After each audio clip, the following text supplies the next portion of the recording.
এখন আমরা চলে আসি আমাদের বেস্ট লিকুইড ফান্ড কিভাবে আমরা বাছাই করলাম আর সেই ফান্ড কোনটা।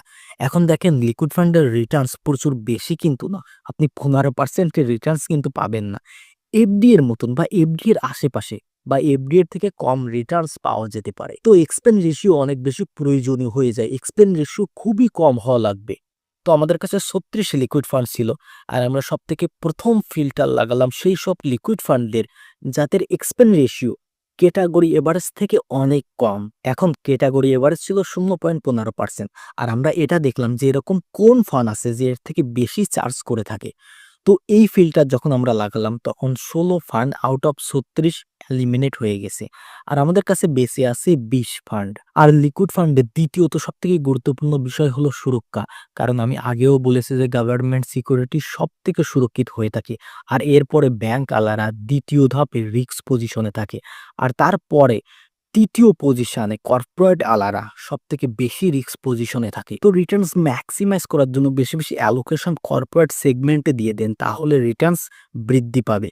কিন্তু লিকুইড ফান্ডে মানুষজন আসতেছে প্রচুর হাই রিটার্নস এর জন্য না, হাই ডিগ্রি অফ সেফটি আর সেভিংস এর থেকে বেশি রিটার্নস এর জন্য। এই ২ টা কারণে। আমার শর্ট টার্ম নিডস পূরণ করার জন্য ১-২ মাস টাকা রাখলাম। তো রিটার্নস সেভিংস এর থেকে বেশি যেন আমরা পাই। আমরা হাইয়েস্ট রিটার্নস এর পিছনে দৌড়াবো না। আমরা হাইয়েস্ট সেফটির পিছনে দৌড়াবো। আমরা বাছাই করেছি কম এক্সপেন্স রেশিও, সঠিক সেফটি ফান্ডের ট্র্যাক রেকর্ড, এএমসি রেপুটেশন আর কতটা রিস্ক নিতে পারছে এই ফান্ড, এই সকল বিষয়বস্তু আর ওভারঅল লং টার্ম পারফরম্যান্সের বেসিসে বাছাইকৃত Quantum liquid fund direct plan. Quantum একটি এরকম এমসি যেটা সাধারণত প্রাক ফারিকের মতন অ্যাসেট ম্যানেজমেন্টের উপর ফোকাস করে, অ্যাসেট গ্যাদারিং এর উপর না। We highly regard and respect this MC. এরকম ট্রান্সপারেন্সি ভিডিও আপনি খবর নিউজে কখনো কোথাও পাবেন না, এমনকি হাইয়েস্ট রিটার্নস এর চার্টও কখনো থাকবে না।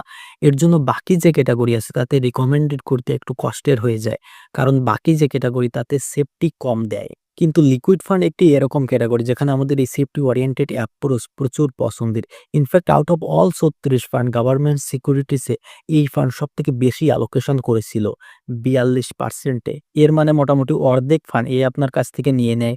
আর এই যে ৩ টা ক্যাটাগরির ভিতর থেকে সবথেকে সুরক্ষিত অপশনে লাগায়, যেটা এর সেফটি ওরিয়েন্টেড অ্যাপ্রোচ দেখায়, যেটা এই ক্যাটাগরিতে অনেক, অনেক বেশি প্রয়োজনীয়।